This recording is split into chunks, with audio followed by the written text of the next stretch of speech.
देखिए, सरकारें दो तरीके की होती हैं। एक सरकार होती है जो गरीबों को, किसानों को, मजदूरों को, छोटे व्यापारियों को, बेरोजगार युवाओं को मदद करने में अपनी पूरी शक्ति लगा देती है। दूसरी तरीके की सरकार होती है जो चुने हुए अरबपतियों को, अदानी जैसे लोगों को मदद करने में कोई कसर नहीं छोड़ती। यही दो तरीके की सरकारें होती हैं।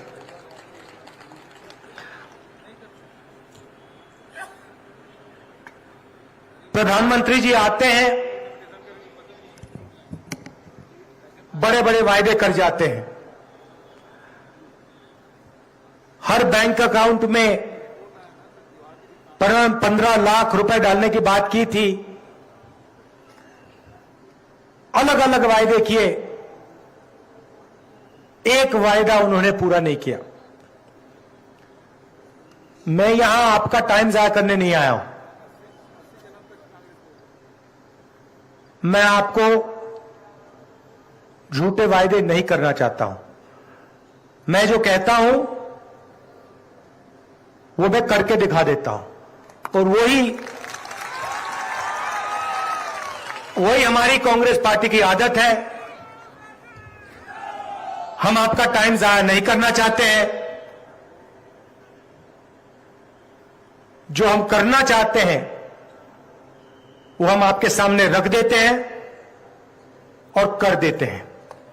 आपको याद होगा, पिछले चुनाव में हम आए थे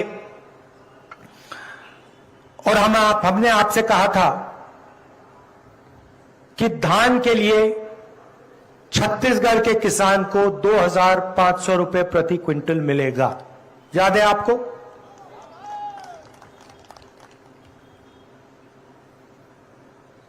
आज क्या रेट पे मिलता है आपको? तो ये क्या हुआ? वायदा हमने 2,500 का किया था और आज 2,640 में मिल रहा है। ये क्या हुआ? ये क्यों हुआ?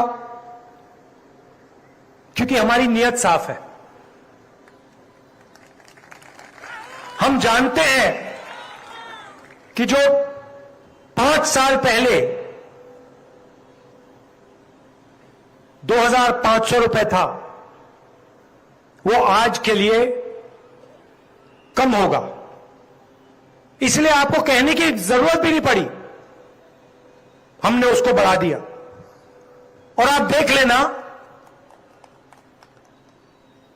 ये आज 2,640 है, ये कुछ ही समय में 3,000 हो जाएगा। आपको कहने की जरूरत नहीं पड़ेगी, क्योंकि हम जो किसान का दर्द है, जो मुश्किलें वो सहता है, उसे हम समझ जाते हैं। उसकी हम आवाज सुनते हैं, उसकी ओर हमारी नजर जाती है। इसीलिए कहने की भी जरूरत नहीं है। कुछ ही समय में आस्ते आस्ते बढ़ता बढ़ता बढ़ता बढ़ता वो 3,000 तक पहुंच जाएगा। हमने पिछली बार कर्जा माफी की बात की। बीजेपी के लोगों ने कहा नहीं किया जा सकता, क्योंकि याद रखिए, वो अदानी वाली सरकार, वो कर्जा माफ सिर्फ अदानी जैसे लोगों के लिए कर सकते हैं। 14 लाख करोड़ रुपए उन्होंने 5-10 उद्योगपतियों का माफ किया है। वो किसान का कर्जा माफ नहीं कर सकते, सोचते भी नहीं है वो कि ऐसा किया जा सकता है। हमने पिछली बार कहा था किसान का कर्जा माफ हो जाएगा, और कहा कि 1-2 साल में नहीं होगा। पहली कैबिनेट मीटिंग में किसान का आदर करके, उसकी इज्जत रख के हमारा पहला निर्णय, दूसरा नहीं पहला निर्णय, किसान की कर्जा माफी होगी और हमने कर दिया। 19 लाख किसानों को फायदा मिला, 10,000 करोड़ रुपए हमने कर्जा माफ किया।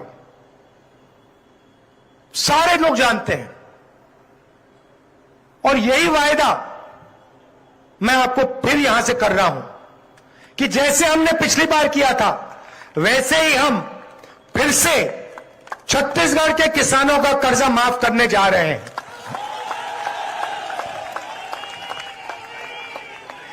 छोटा काम नहीं है, आप ये मत सोचिए, छोटा काम नहीं है। 23,000 करोड़ रुपए 26 लाख किसानों को किसान न्याय योजना में हमने दिया। जिन किसानों के पास जमीन नहीं है, 7,000 रुपए प्रति साल 5 लाख लोगों को तकरीबन 760 करोड़ रुपए हमने दिए। ये खोखले शब्द नहीं है भाई और बहनों, ये मैं आपसे दिल से कह रहा हूं। हम आपका कर्जा माफ करेंगे और हमने आपको दिखाया है। ये मैं पहली बार नहीं बोल रहा हूं, मैं दूसरी बार बोल रहा हूं और ये करके दिखा देंगे हम। अब देखिए, बघेल जी का मैं भाषण सुन रहा था और भाषण में उन्होंने कहा कि पहले बस्तर में आपके युवाओं के फेक इनकाउंटर हुआ करते थे। मुझे भी याद है, जब भी मौका मिलता था आदिवासी युवाओं को धमकाया जाता था, डराया जाता था, फेक एनकाउंटर किया जाता था। आप मध्य प्रदेश में आपने एक वीडियो देखा होगा, एक आदिवासी युवा बैठा हुआ है और बीजेपी का नेता उसके ऊपर पेशाब कर रहा है।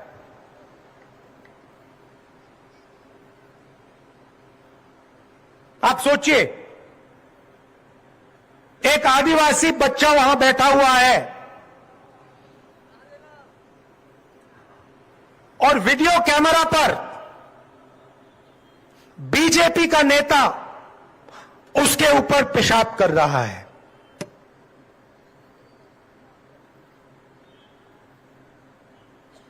बीजेपी की यह सोच है। हम आपको आदिवासी कहते हैं, वो आपको वनवासी कहते हैं। आदिवासी शब्द में और वनवासी शब्द में बहुत फर्क है भाइयों और बहनों। आदिवासी का मतलब वो लोग जो इस जमीन के, हिंदुस्तान के पहले मालिक थे।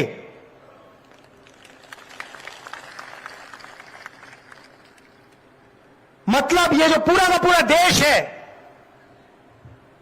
जिसको हम हिंदुस्तान कहते हैं, इसके ओरिजिनल मालिक आदिवासी लोग हैं, आप लोग हो। शब्दों के पीछे बहुत कुछ छुपा होता है। आदिवासी हम आपको इसलिए कहलाते हैं क्योंकि यह जमीन आपकी थी। इस जमीन पर, इस जंगल पर, जल पर आपका हक बनता है।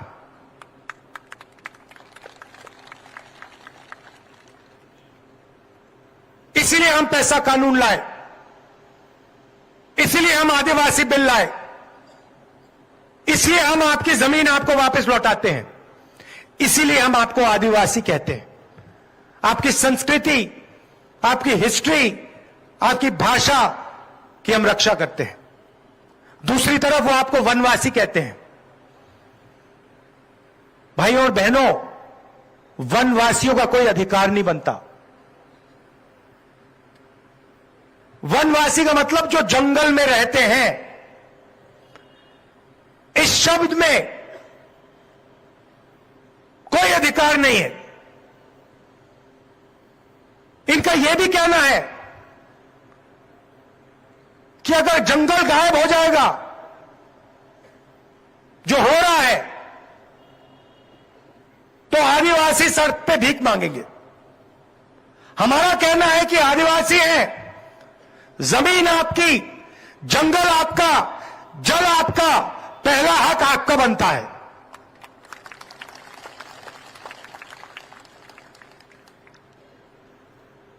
तो इन लोगों का ध्यान से रहिए।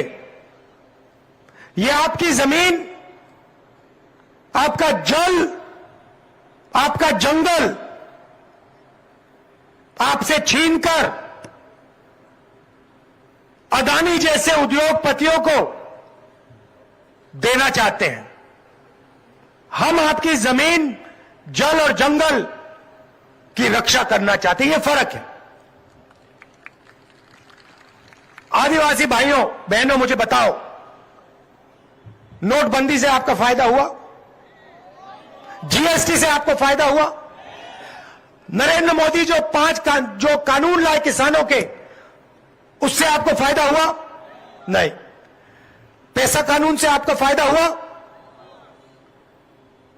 जमीन अधिग्रहण बिल से आपको फायदा हुआ? यह सच्चाई है। मनरेगा से आपको फायदा हुआ? भोजन के अधिकार से आपको फायदा हुआ? ये हमारे सब योजनाएं आप देख लीजिए, सारी की सारी योजना गरीबों को, कमजोर लोगों को, आदिवासियों को मदद करने की योजनाएं मिलेंगी। आप इनकी योजना देख लीजिए, किनका ये कर्जा माफ करते हैं, इनके किसान बिल देख लीजिए। सारा का सारा काम ये हिंदुस्तान के अरबपतियों के लिए, 2-3 लोगों के लिए करते हैं। यहां हमारे आदिवासी भाई आए हैं, तेंदुपत्ता के लिए आपको 4,000 रुपए मिलता है। मिलता है नहीं मिलता है? मिल रहा है ना? हमारी सरकार आएगी तो 4,000 रुपए और का आपको बोनस मिलेगा, सीधा खाते में, साल के। और जो आपके जंगल में जो उगता है, जिसको फॉरेस्ट प्रोड्यूस कहते हैं, तकरीबन 70 अलग अलग तरीके की चीजें, उसमें आपको 10 रुपए एमएसपी में एक्स्ट्रा मिलेगा।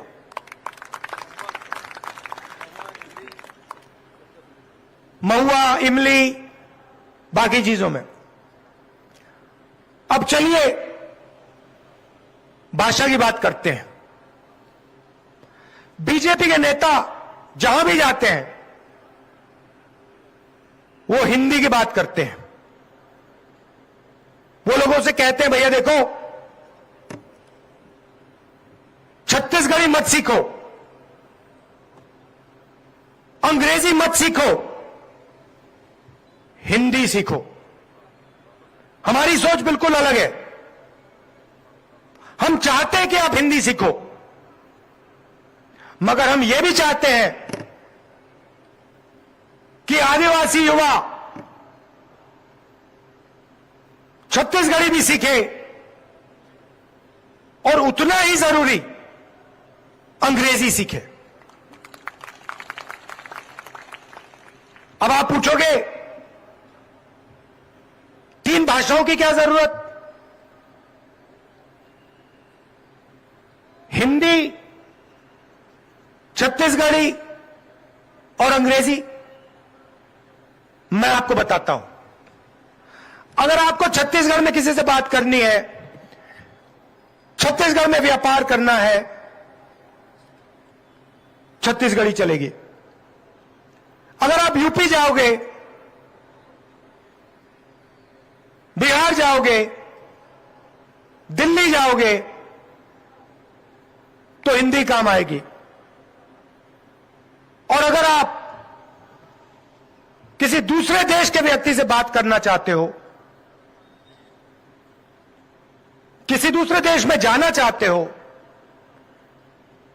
किसी दूसरे देश में बिजनेस खोलने का सपना देखना चाहते हो, कॉल सेंटर में काम करना चाहते हो, तो अंग्रेजी की जरूरत पड़ेगी।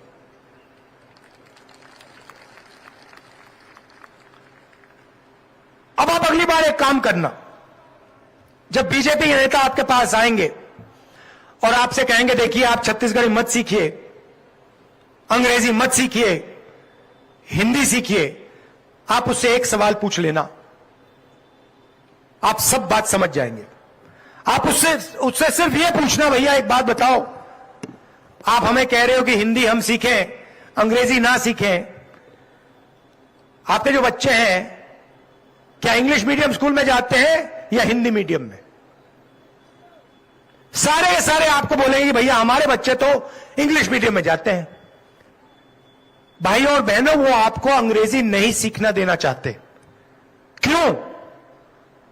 क्योंकि वो चाहते हैं कि आप अंग्रेजी ना बोलो, आप अच्छी नौकरियां ना पाओ, आप दूसरे देश के व्यापारियों से बात ना कर पाओ, आप सॉफ्टवेयर इंजीनियर ना बन पाओ, आप कॉल सेंटर में काम ना कर पाओ, आप इंजीनियर ना बन पाओ, आप लॉयर डॉक्टर ना बन पाओ। इसीलिए हमने पूरे के पूरे छत्तीसगढ़ में अंग्रेजी स्कूलों का जाल बिछा रखा है। और हम यहां नहीं रुकेंगे। हम चाहते हैं कि छत्तीसगढ़ का हर युवा हिंदी बोले, छत्तीसगढ़ी बोले और अंग्रेजी भी बोले, और यह काम हम पूरा करके दिखा देंगे। यह हमारी सोच है। भाई और बहनों, Swami Atmanand English medium school जो हमने खोले हैं, वो आपके भविष्य के लिए एक चाबी है। आपके बच्चे उसमें पढ़ेंगे, अंग्रेजी सीखेंगे और पूरी दुनिया में वो लोगों से बात कर पाएंगे। ये हमारी सोच थी। आखिरी बात मैं आपसे कहना चाहता हूं, और शायद ये सबसे जरूरी बात है। जब कांग्रेस पार्टी यूपीए में सरकार में थी, तो हमने जाति जनगणना की थी। हमने यह पता लगाया था कि हिंदुस्तान में अलग अलग जात के कितने लोग हैं।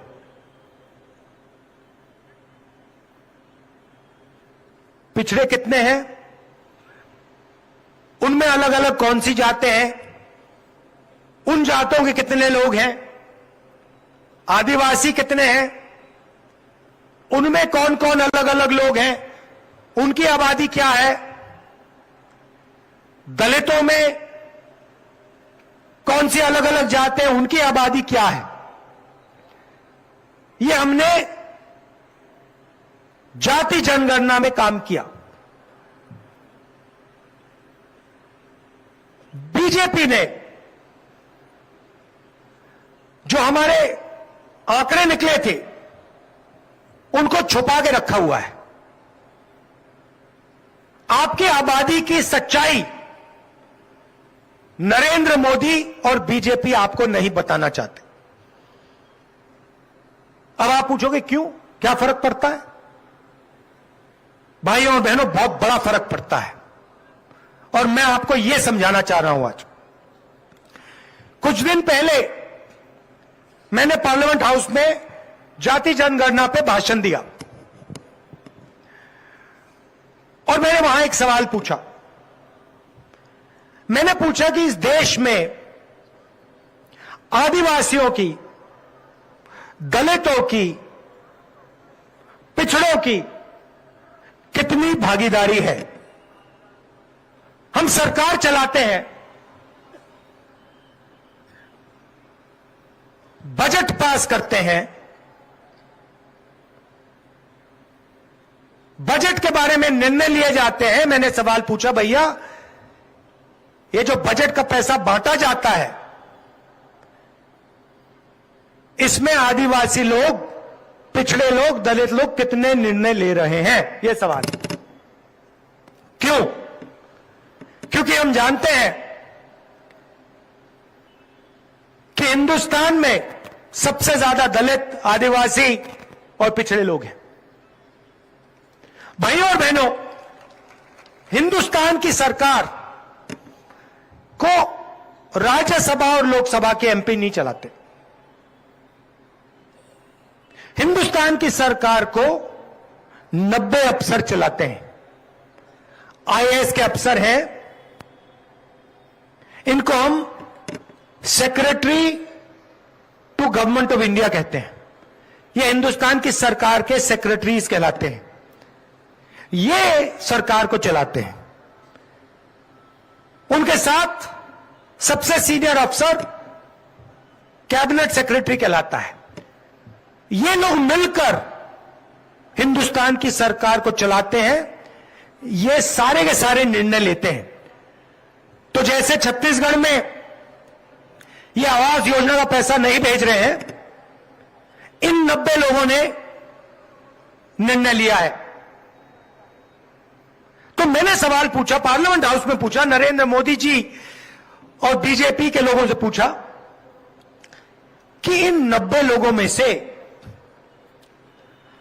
आदिवासी कितने हैं, पिछड़ी जात के कितने हैं, दलित कितने हैं? अगर ये 90 लोग हिंदुस्तान के बजट को पर निर्णय लेते हैं, तो इनमें से कितने अफसर आदिवासी हैं, कितने दलित हैं, कितने पिछड़े हैं? जवाब आया, मजेदार जवाब। बीजेपी ने नहीं दिया, मैंने आंकड़ों से निकाला। भाई और बहनों, 90 में से 3 अफसर ओबीसी के हैं और 3 अफसर आदिवासी, और वो भी छोटे छोटे कामों में लगे हुए हैं। जो मेन बजट है उसका सिर्फ 5% आदिवासी अफसर निर्णय लेते हैं। और अगर आपको 5% ज्यादा लगा तो फिर मैं आपको बताता हूं कि आदिवासी अफसर उसमें से 0.1% निर्णय लेते हैं। मतलब आपकी हिंदुस्तान की सरकार में कोई भागीदारी है ही नहीं। मतलब दूसरे तरीके से बताता हूं, अगर हिंदुस्तान की सरकार 100 रुपए खर्च कर रही है, तो आदिवासी अफसर 10 पैसे का निर्णय ले रहे हैं। इससे बड़ी शर्म की कोई बात हो ही नहीं सकती।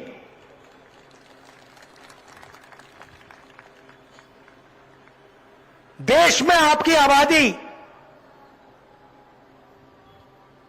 0.1% नहीं है भाई और बहनों।